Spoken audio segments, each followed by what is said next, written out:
एक मित्रता के व्यवहार में बातचीत का आदान प्रदान होगा, थोड़ा सा बहाने होते हैं, कोई प्रश्न होता है कहीं। बाबा, आपके सामने कई शिष्य आए होंगे और कई शिष्य आपके जो अनुयायी हैं। हाँ। और उसमें कुछ जिद्दी भी आए होंगे। तो जब कोई जिद्दी शिष्य से आपका पाला पड़ता है तब क्या करते हैं आप?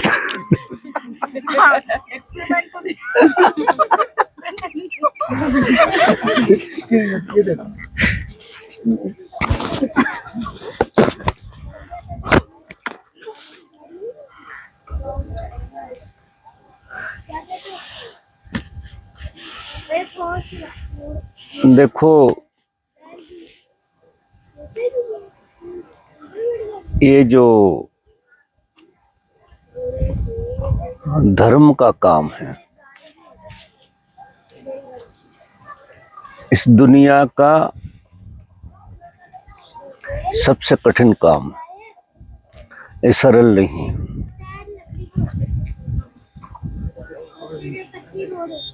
इसमें क्या होता है कि बहुत तरह के लोगों का आना होता है, और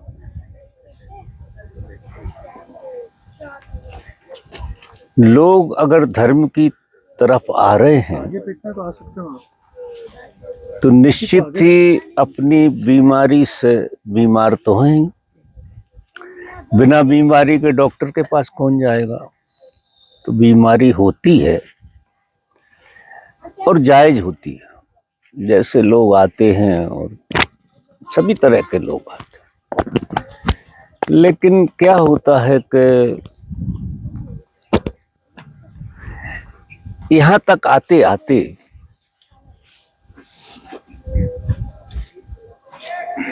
80% लोग जिद वाले नहीं होते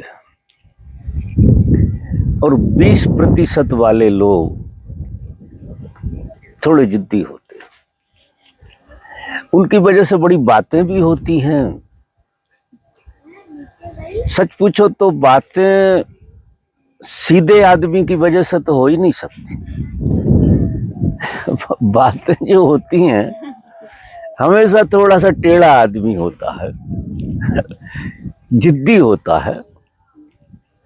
और जिद को आप ऐसे जिद्दी भी नहीं कह सकते हैं। हमारी भाषा में रास्ता चलते आदमी से तो कोई जिद नहीं कर सकता। तुम्हें ऐसा ही करना है, मेरी बात स्वीकार कर लेनी है। जहां प्रेम होता है, प्रेम में भरोसा भी होता है, तो वहां जिद आती है, स्वाभाविक रूप से आती है। एक तो प्रेम के कारण आती है, वो लड़ाई के कारण नहीं, किसी और बात के कारण। अगर प्रेम नहीं है तो जिद आएगी। तो चूंकि बेस प्रेम है, इसलिए ऊपर की चीज का कोई मायना नहीं होता। जो ऊपर चीज होती है उसको देखा ही नहीं जाता, सच पूछो तो। अगर हम आप लोगों में जिस तरह से संसार देखता है, उस तरह से बुराइयां देखें, आपकी बुराई भी हमें दिखाई दी। जैसे संसार में एक दूसरे की सिर्फ बुराई दिखती है, मुझे ऐसा लगता है कि अच्छाई देखने की ताकत जो है ना, वो प्रभु कृपा से ही आ पाती है। अधिकतर उसका कारण है कि बुराई जैसे ही हम आपकी देखते हैं तो हमारे अहंकार का पोषण होता। हमारा अहंकार कहीं इस बात का मजा लेता है कि इनके अंदर बुराई है, तो अनुपात में तुम्हारे अंदर अच्छाई है, ये बात आपको ख्याल में आ जाती है, उसका आप आनंद लेते। ये संसार का एक गुण है। और इसी रोग में आदमी जीवन की जो सार्थकता है, जो सौभाग्य मिला है जीवन का, उसको छोड़ देता है। बुराई जैसे ही हमने किसी की देखी, बड़ा गजब का विज्ञान है, हमारे अंदर जो बुराई पड़ी थी वो डबल हो जाएगी। अब नुकसान सामने वाले का आप कर ही नहीं सकते। दिखाई ऐसा देता है कि मैंने किसी को गाली दी तो मैंने उसे मजा चखा दिया, ये भ्रमणा है। मैंने किसी को कुछ कहा तो मैंने उसे ऐसा कर दिया, वैसा कर दिया, ये भ्रम है। मजा ये देखो कि मजा आपने चखा, आपके भीतर क्या हुआ कि वो चीज डबल हो गई। ऐसे तो आपके पास थी और दूसरे की भी आपने ले ली। अब इसी तरह से दूसरा विज्ञान भी है। तो धर्म जो है वो जीने की कला सिखाता है, कोई हुआ नहीं है। धर्म जीने की कला सिखाता है। और उसका विज्ञान भी है कि आप बुराई देख के बुरे हो जाएंगे। ये 100% हमारे सारे ऋषि मुनि, वेद पुराण शास्त्र कहते हैं। मात्र बुरा करना तो बहुत ऊपर की बात हो गई, बुरा करना तो एकदम आखिरी बात हो गई। बुराई देखना,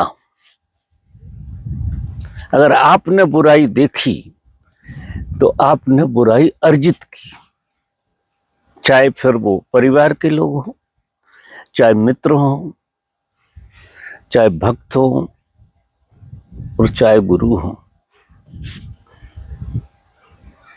धर्म की पहली शर्त है, पहली शर्त, अगर ये शर्त नहीं मानी तो देखिए कितने लोग धर्म का काम कर रहे हैं। बहुत सारे लोग धर्म का काम कर रहे हैं। ढिंढोरा पीटा जा रहा है धर्म के नाम पे। और उनके गले में जाओ, उनकी गली में जाओ, उनके परिवार में जाओ तो शायद नरक दिखाई देता है, जैसा लोग कहते हैं। मुझे तो ये मौका मिलता नहीं है किसी घर में इस तरह से देखने का, लेकिन जिस तरह से वातावरण सुनाई देता है, लोग जो इस तरह से बात करते हैं एक दूसरे से, उससे पता लगता है कि ये क्या अर्जन करते रहते हैं। तो अधिकतर लोग जो है सुबह से शाम तक दूसरों में बुराई देख देख के अपने भीतर धब्बे लगाते रहते हैं। तो जो धर्म कहता है कि कुछ करने की जरूरत नहीं है, आप जब तक धर्म की यात्रा में प्रवेश नहीं कर सकते, जब तक आप सामने वाले को अपने से श्रेष्ठ नहीं समझते, सामने वाले को, किसी को भी, दूसरा अद्भुत काम करता हमारे ऊपर, दूसरा कोई दूसरा व्यक्ति हम पे बहुत गजब का काम करता है। वो आपको गिरा भी सकता है, वो आपको उठा भी सकता है, बस आपका दृष्टिकोण। ये धर्म का सारा खेल गेस्टाल्ट बदलने का है कि आपने वो पत्तों में चित्र देखे होंगे, वो गेस्टाल्ट वाली बात कहते हैं कि अगर जरा से तिरछे ढंग से देखो तो वो चीज कुछ और दिखती है, और ढंग से देखो तो वो चीज और दिखती है। अगर मोहब्बत से देखना शुरू करो, आप अपनी तरफ से शुरू करना पड़ेगा कोई भी चीज दूसरे की तरफ से अगर शुरू होती है तो आप फंस जाओगे। दूसरे की तरफ से शुरू होने वाली बात को बिल्कुल नहीं माननी, क्योंकि आप मालिक हैं अपने, आप स्वामी हैं आपके अंदर अंतरात्मा है और आपको बोध है। तो शुरुआत अपनी तरफ से करो। जैसे देखो, नमस्कार करता है आदमी, सामने से आ रहा तो हम इंतजार करते हैं कि ये करे। अब वो नमस्कार का अर्थ ही खत्म हो गया। अगर उसे मौका न दिया जाए और नमस्कार आप करें, दुनिया भर का फर्क पड़ जाएगा, दुनिया भर का। कि सामने से जो नमस्कार आपने लिया, अपन ने पहल नहीं करी, वही नमस्कार आपका अहंकार बना देगा। और आपकी तरफ से अगर उठा कदम पहला तो आपको विनम्र बना देगा, और उसका विनम्रता आपके अंदर अमृत घोलती है और अहंकार आपके अंदर जहर का काम करता है। तो ये बातें ज्यादा मायने नहीं रखती हैं, धर्म के रास्ते में तो नहीं रखती। कहने की बात होती है कि कोई जिद्दी होता है, कोई कुछ होता है, एक्सक्यूज होते हैं। क्योंकि ये जो संसार है ये बहुत ही मजेदार खेल है। अस्तित्व का अस्तित्व खेलता है सबके भीतर से, और कोई जागरूक है तो इस खेल से ही, कोई साधना करने की जरूरत नहीं अलग से, इसी खेल से आपको जागृति आ जाएगी। अलग से कुछ करने की जरूरत नहीं है। अब ये जो अलग से प्रयोग जो किए जाते हैं, और इस समझ से न जिया जाए तो साधना से ज्यादा अहंकार फिर किसी चीज से नहीं बनता। देखो, साधना करने वाला आदमी ये मानता है कि हम ही श्रेष्ठ हैं, और जो साधना नहीं कर रहे हैं वो तो गए बीते लोग हैं। और समझ के साथ अगर आप जीते हैं तो सारी जिंदगी साधना है आपकी, और कुछ करने की जरूरत नहीं है, समझने की जरूरत है। करना पड़ता है, ध्यान भी करना पड़ते हैं कि सिर्फ करने से तुम्हारी समझ थोड़ी सीधी हो जाए। बेहोशी से हमेशा ही समझ, हम उल्टी चीज को सही समझते हैं। ये एक बीमारी की तरह बात है कि जो चीज उल्टी है वो हमें सही लगती है, और जो चीज सही है वो हमें उल्टी लगती है। अगर आदमी ऐसा कहता है कि जो मैं समझता हूं वही सही है, तो मेरी दृष्टि में उसके जीवन में दुख आ ही नहीं सकता, क्योंकि सच्ची चीज दुख नहीं देती। दुख झूठ से आता है, और झूठ, सीधा झूठ हो तो इतना दुखी नहीं करता। झूठ को सच समझने से दुख होता है। जब झूठ को सच की तरह व्यवहार में लाया जाता है तो बड़ी पीड़ा होती। झूठ को झूठ की तरह अगर देख लो तो झूठ से तो तुम्हें मुक्त होना पड़ेगा, कि कोई उपाय नहीं है झूठ को झूठ की तरह जीना। एक चोर भी चोरी करता है और वो ये नहीं स्वीकारता कि मैं चोर हूं, वो ये कहता है कि मेरी मजबूरी है, चोर तो मैं नहीं हूं। चोर कहता है कि चोरी मेरी मजबूरी है, मैं चोर नहीं हूं। अगर वो ऐसा कहता तो सारी जिंदगी चोरी करेगा वो, क्योंकि वो गलत चीज को सही मान रहा और सही चीज को गलत मान रहा। और अगर चोर सच में स्वीकार ले कि मैं चोर हूं, कौन चोर होना चाहेगा? इतनी पीड़ा से भर जाएगा वो, क्योंकि चोर होना बहुत बड़ी पीड़ा है, अद्भुत पीड़ा है। अगर दिन में दवा लेता है तो रात में सपने में फंस जाता है। जो चोर होता है, क्योंकि चोरी करती क्या है, हमारे आत्मा को सिकोड़ देती है, हम सिकुड़ जाते हैं। हमारा इतना बड़ा नुकसान होता है चोरी करने में। चाहे तुम हीरे जवाहरात ले आए हो चोरी करके, लेकिन तुमने अपनी आत्मा में बहुत नुकसान कर लिया।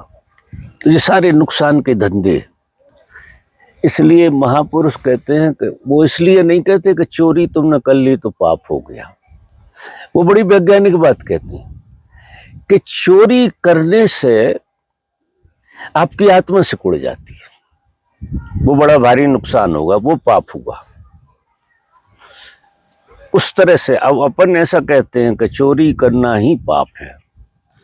तो आधी बात समझ में आई, और मौका लगेगा तो आप भी चोरी करोगे, कोई देखने वाला भर ना हो। आप सिर्फ चोरी इसलिए नहीं करते क्योंकि चोर तो बैठा ही होता है कि समाज क्या कहेगा, लोग क्या कहेंगे, और पकड़े गए तो हालत खराब हो जाएगी। अगर पूरी स्वतंत्रता दे दो तो मेरे ख्याल से तो मन हो ही जाएगा कि इससे सरल तो कोई काम है ही नहीं। लेकिन अगर ये बोध जग जाए कि चोरी का भाव भी हमारी आत्मा को सिकोड़ देता है और हम बहुत बड़े नुकसान में पहुंच जाते हैं, तो कोई हो कि ना हो, तुम चोरी नहीं करोगे। तुम बिल्कुल चोरी नहीं कर सकते हो, क्योंकि उसका भाव आते ही आप सिकुड़ने लगोगे, तो आपको वो चीज छोड़ना पड़ेगा निश्चित ही। तो मेरा कहने का मतलब ये है कि दृष्टि का बहुत बड़ा खेल है, समझ का बहुत बड़ा खेल है धर्म में, यहाँ से शुरुआत होती है। और समझ जो संत पुरुष शास्त्रों में, वेदों में जो बात करते हैं, वो हम शायद ठीक से सुनते नहीं हैं। नहीं, अगर ठीक से सुने आप तो वो आपका गेस्टाल्ट बदलेंगे, आपकी दृष्टि बदलेंगे।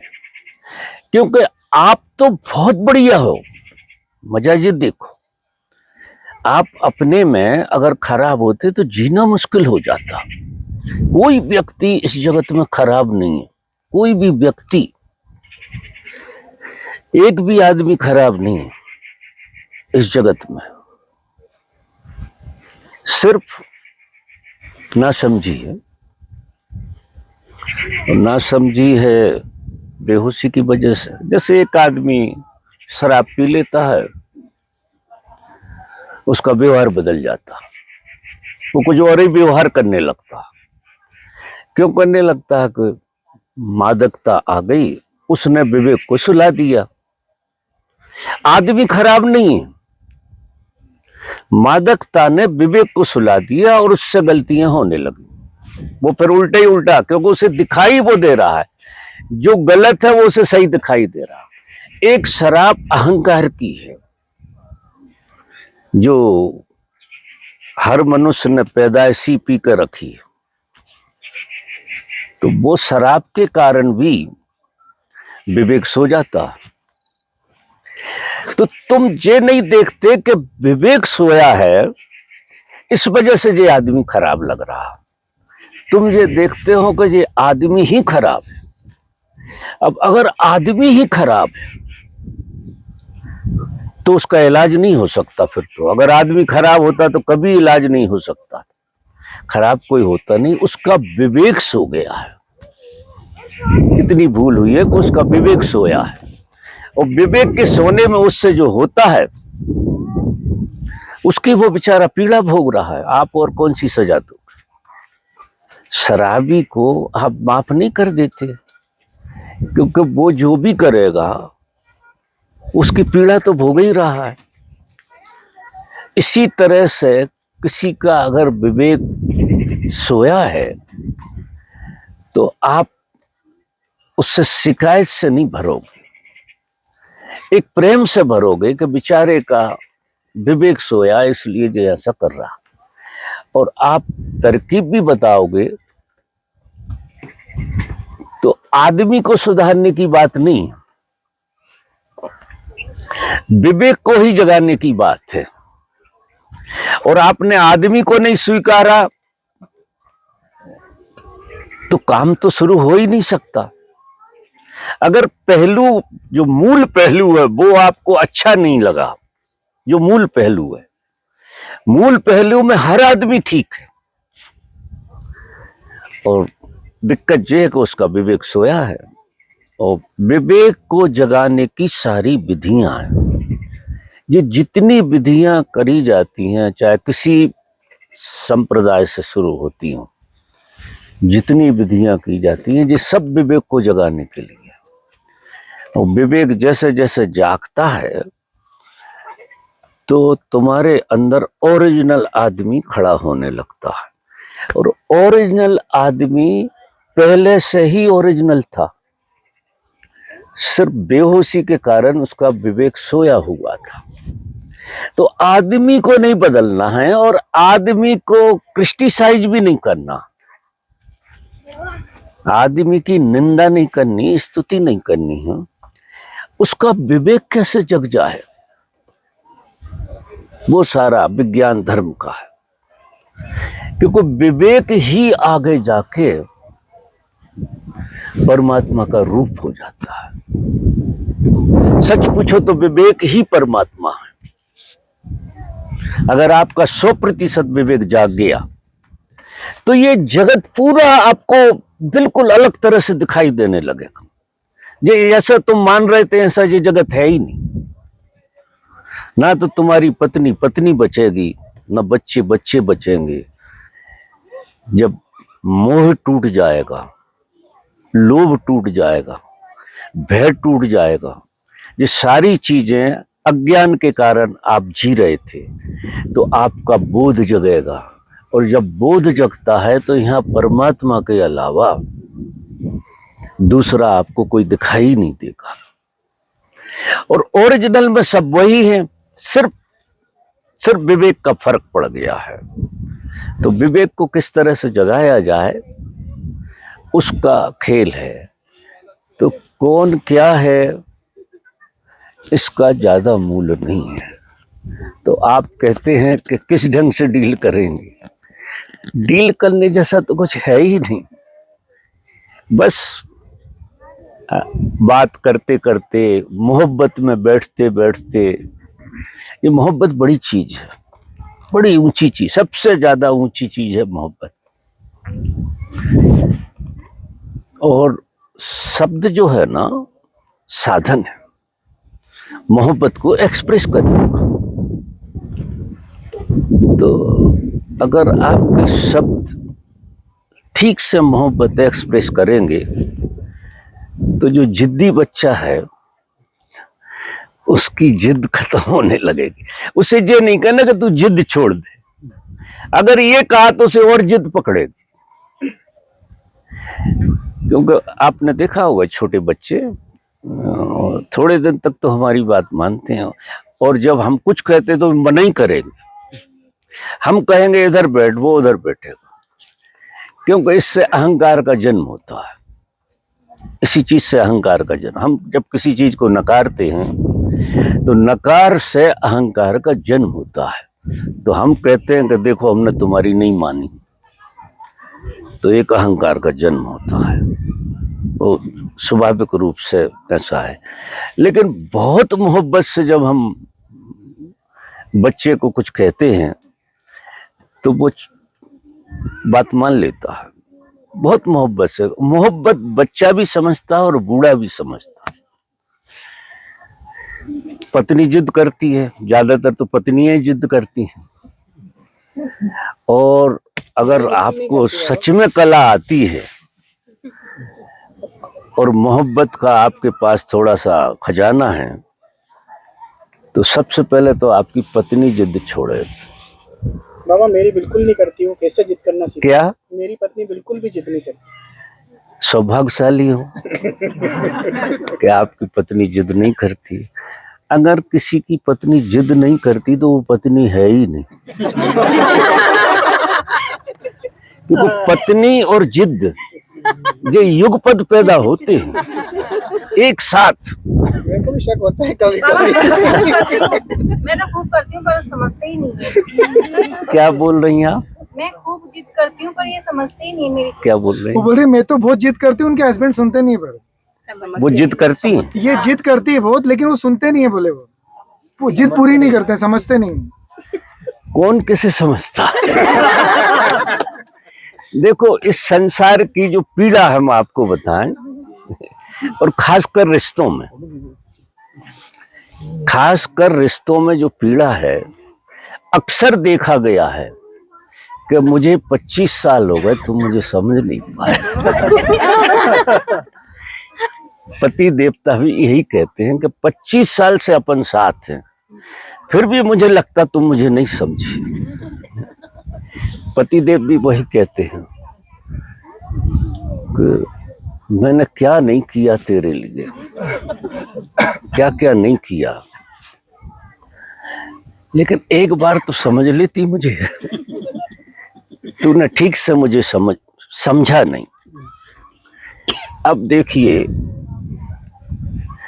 ईमानदारी से, बहुत ईमानदारी से, क्या आपने आपको समझ लिया?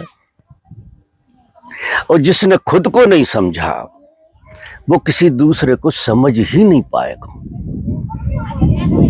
और जिसने खुद को नहीं समझा उसी के अंदर ये विचार आएगा कि कोई मुझे समझ नहीं पाया।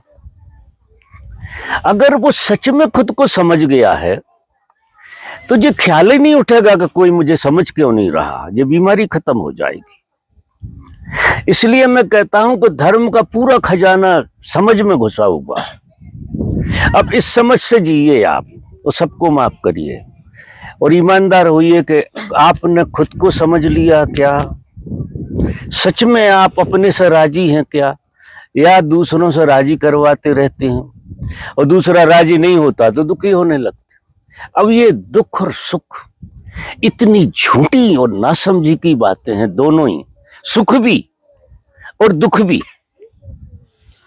क्योंकि आप ये मानते हैं कि बात मेरे हिसाब से होना चाहिए, ऐसी अपेक्षा लोग मुझसे भी करते हैं। प्रश्न पूछते हैं तो वो क्या सोचते हैं कि बाबा को मेरे प्रश्न का जवाब देना चाहिए, और आश्चर्य यह है कि मैं किसी के प्रश्न का जवाब दे नहीं सकता, क्योंकि इतना नासमझी भरा हुआ है जिसका कोई हिसाब नहीं। जैसे आपने कहा कि वो समझते ही नहीं है, अब इसका आपके हिसाब से मैं जवाब थोड़ी दे सकता हूं कि वो क्यों नहीं समझते। अब मैं जवाब ये दूंगा कि आपने आपको समझ लिया क्या? अगर समझ लिया तो कोई समझे कि ना समझे, आपने आपको समझ लिया तो आप डांस करेंगे, आप नाचेंगे, आप जिंदगी का उत्सव मनाएंगे। कि जिसने खुद को समझ लिया हो उसकी जिंदगी में नृत्य पैदा हो जाता है, आनंद पैदा हो जाता है। और कोई कहे कि तुम समझ नहीं रहे, तुमने मुझे नहीं समझे, दोनों बातें झूठी लगेगी। और संसार जिस लेवल से जीता है, इतना उल्टी सोच है उसकी जिसका कोई हिसाब नहीं। हम घरों घरों की कहानियां देखते हैं, और ये प्रश्न आपने उठाया, ये हर घर में उठता, हर घर की कहानी है। फिर बेटा बाप को नहीं समझ रहा है, क्यों समझे भाई? वो उसको ही समझ ले तो बहुत बड़ी बात है। जब वो उसको समझ लेगा तो तुमको समझ ले, नहीं बाप बेटा में फाइट होने वाली है।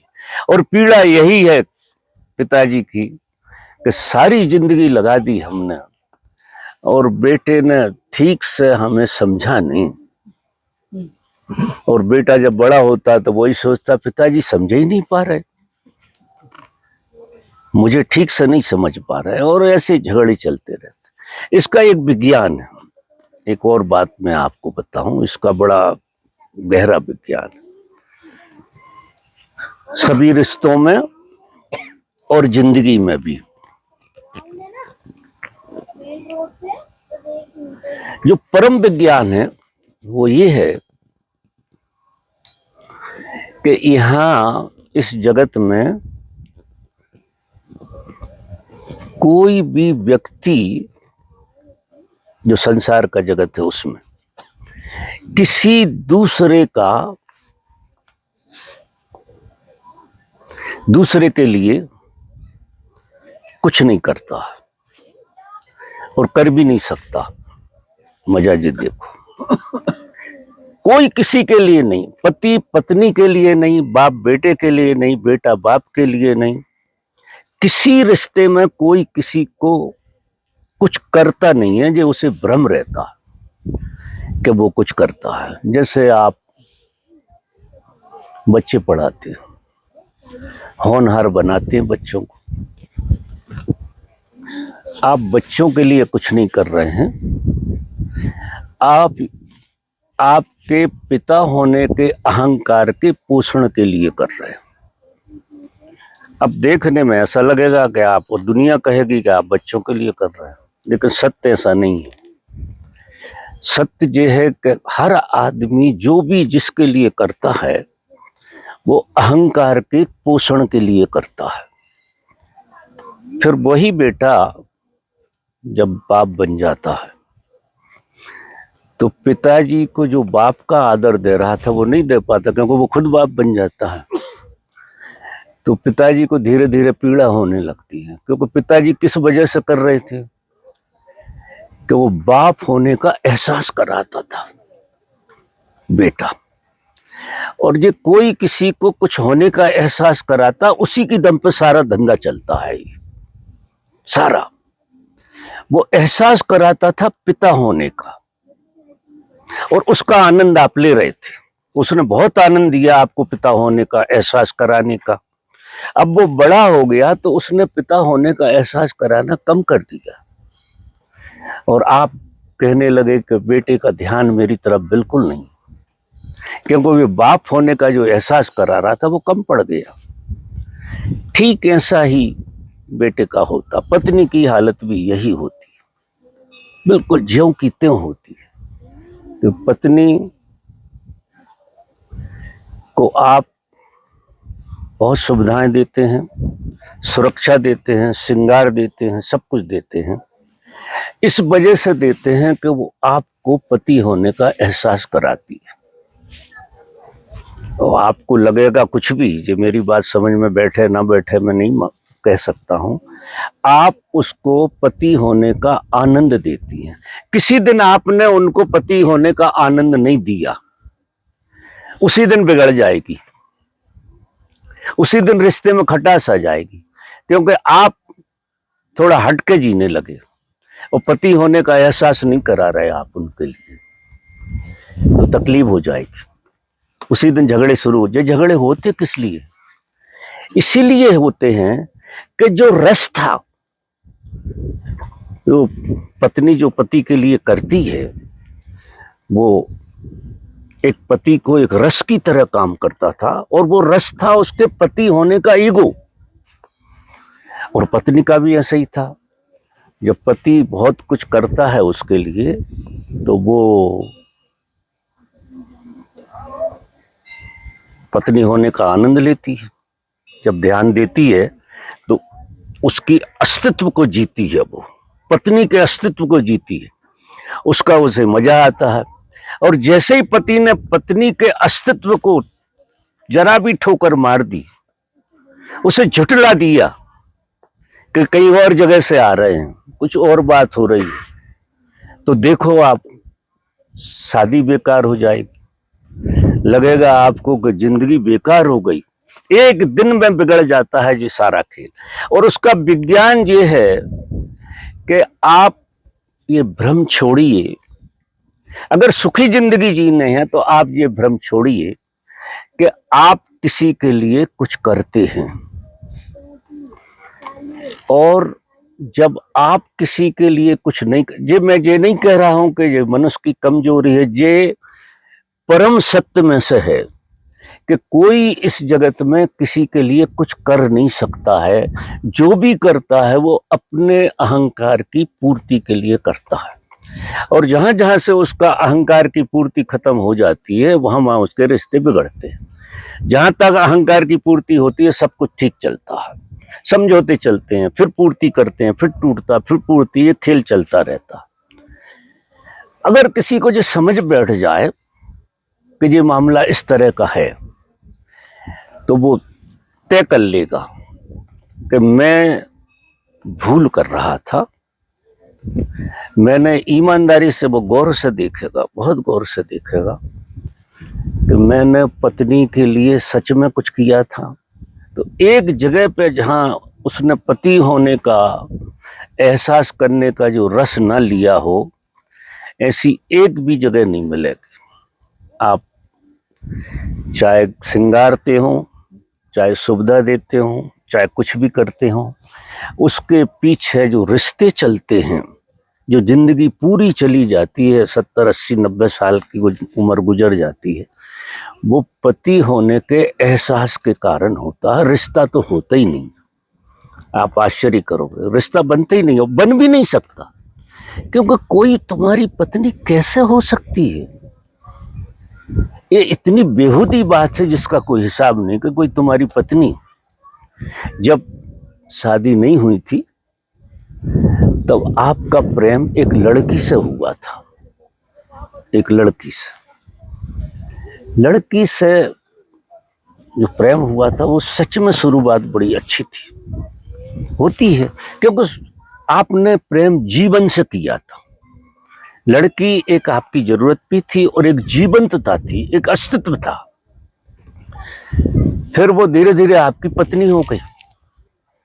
तो पत्नी हो गई तो क्या हो गया कि लड़की थी जब वो बहुत विराट थी आपके लिए, आप विराटता से प्रेम कर रहे थे उससे, क्योंकि वो लड़की थी, तो एक विराट भाव से आप उसे देख रहे थे। फिर बनी वो पत्नी, तो आपने कर दिया उसे सीमित। जैसे कोई बड़े आदमी को तंग कपड़ा पहना दिया, ये पत्नी होते ही जो खेल हो जाता। फिर तकलीफें बढ़ती हैं। तो अगर पत्नी हमेशा लड़की रहेगी तो तकलीफ कहां से होगी, क्योंकि लड़की की तो हमें जरूरत है। अब पत्नी होने में क्या घुस जाता है, पति और पत्नी होने में अपेक्षाएं जुड़ जाती हैं। लड़की थी जब कोई अपेक्षा नहीं थी, लड़का बिल्कुल पहली बार मिला था, कोई अपेक्षा ही नहीं थी, बिल्कुल। जहां अपेक्षा नहीं होती वहां प्रेम होता है, और जैसी अपेक्षा शुरू होती प्रेम विदा होता है।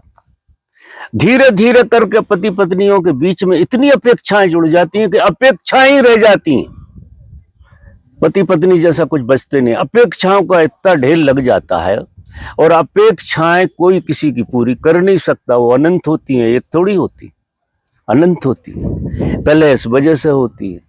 आप लौट जाओ, पहले दिन में चले जाओ जहां शुरुआत हुआ था खेल, वहां कोई अपेक्षा नहीं थी। तो आपकी पत्नी आपके लिए वो पहले दिन वाली लड़की रहे, और अपेक्षाएं हटा दो तो निश्चित रहेगी। अपेक्षाओं ने उसकी छवि बिगाड़ दी। जब छवि बिगाड़ दी तो आप थकने लगे उससे।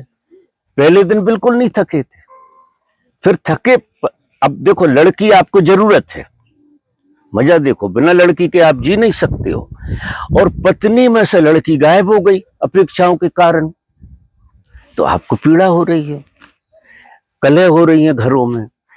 सीधा सच्चा गणित है कि पहले तो ये अपेक्षाएं बनी क्यों, कि आपको ये भ्रम है कि आप उनके लिए कुछ किया, आपने उनको कुछ नहीं किया। क्योंकि इस जगत का नियम नहीं है कोई किसी को कुछ करे, सब अपने अपने अहंकार के लिए ही करते हैं, अहंकार का पोषण करते हैं। अपना पोषण जब नहीं होता है तो झगड़े होते हैं। तो ये बीमारी खत्म करो कि आपने नहीं किया है, उनका उपकार है कि उनने हमें इतने दिन पति होकर जिलाने का एहसान किया है हमारे ऊपर। इस भ्रम में हम 40-50 साल जी लिए, क्योंकि वो भ्रम बना कर रखा उनने कि हम पति हैं।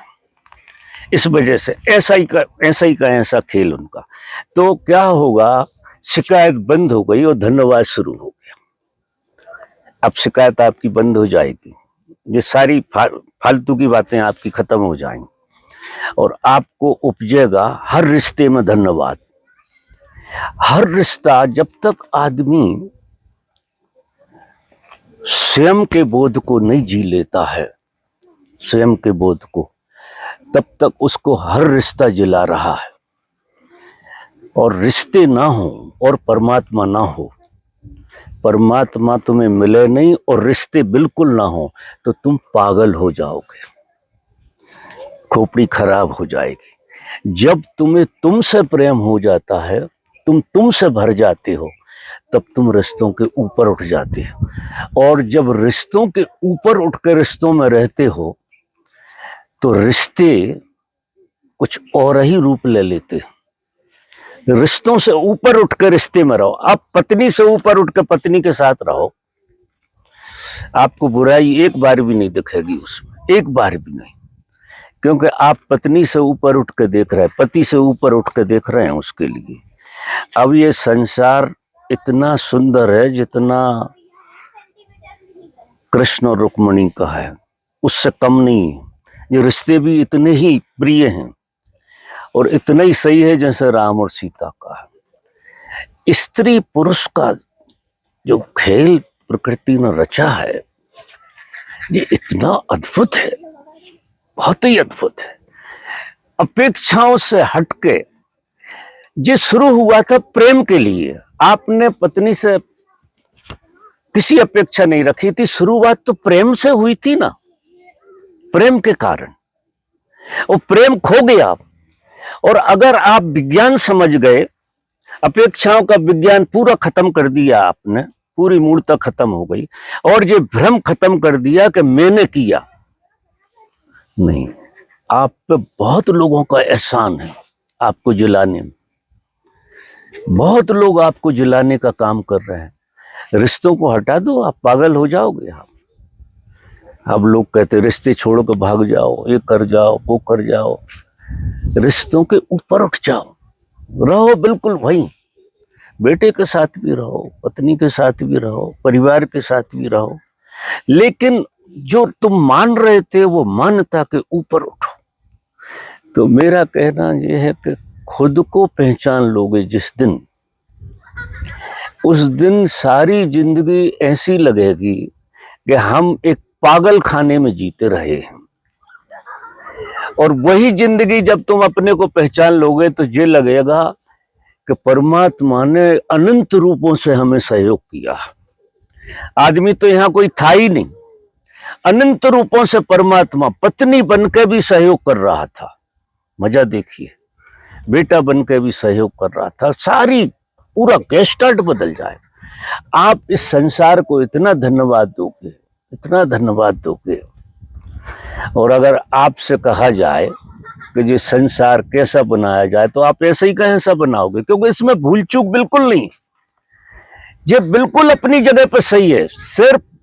सिर्फ और सिर्फ आपका विवेक सोया है। वो ठीक चीज को गलत समझ रहा है, गलत चीज को ठीक समझ रहा है। इसलिए धन है, दौलत है, पद है, ये है, सब है, लेकिन प्रेम गायब हो गया।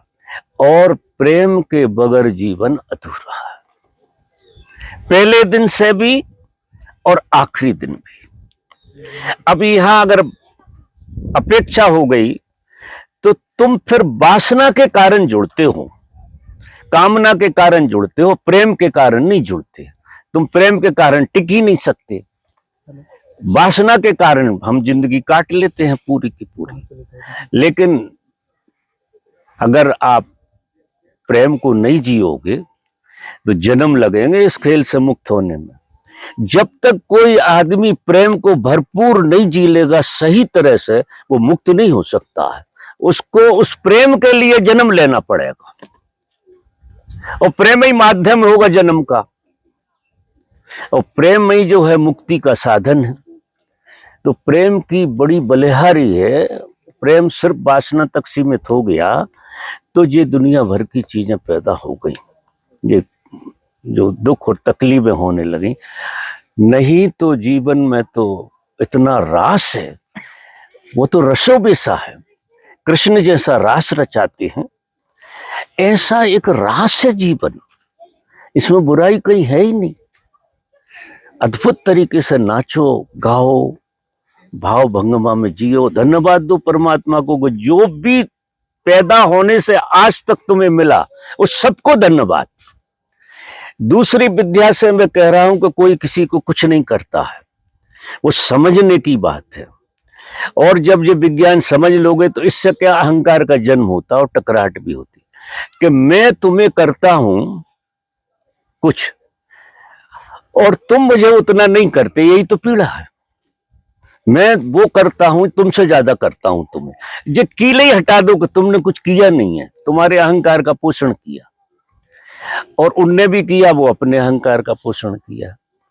तो क्या हो जाएगा, जब हम इस सत्य को जिएंगे तो अपेक्षाएं टूट जाएंगी कि जब हमने नहीं किया तो हम दूसरे से क्या अपेक्षा करेंगे कि वो करे, कर ही नहीं सकता है।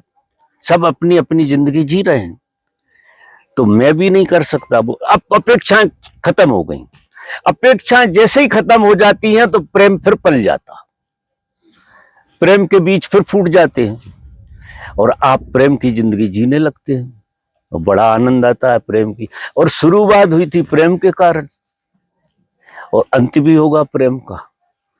तो हम जहां से शुरू हुए हैं वहां से हम बहुत अच्छी जिंदगी मिली हमें। जब हम बच्चे थे सारा खेल प्रेम का चल रहा था, और अगर हम बूढ़े होकर उसी अवस्था में ना आ पाए, ये कटर पटर बीच की हटा दें, तो बहुत ही बढ़िया बात है। शायद मेरी बात समझ में आ रही हो और थोड़ी तकलीफ भी दे रही होगी, क्योंकि इस तरह से तो आपने शायद कभी सुना नहीं होगा कि हम कितने झूठे हैं और कितने सच्चे हैं, और झूठ को सच मान के जीते हैं। इसीलिए हमारी जिंदगी में पीड़ा है। नहीं, दुख कैसे? जीवन तो सृजन है पूरा का पूरा, नृत्य है पूरा का पूरा, आनंद है।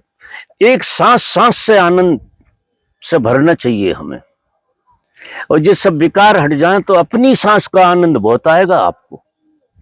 सबसे ज्यादा मजा तो हमें, क्योंकि मूलवान चीज हमारे पास सांस है हमारी, और एक सांस का संसार है जी। एक सांस नहीं आती, ये सारा संसार लोप हो जाता, ये बचता नहीं है। और उस सांस को हम धन्यता से जीते नहीं, जो सबसे ज्यादा काम में आ रही। तो सांस सांस में अगर आप बोध से जीने लगे, होश से, आपके जीवन में प्रेम का उद्गार आ जाएगा, आप मजे में जियो। अब कोई प्रश्न तो नहीं है? अगर हो तो मैं कोई और एंगल से बहुत सारी बातें बता, अगर समझ ना बैठी हो, आ गई हो तो फिर प्रसाद बांटो। समझ लगा, मान लो।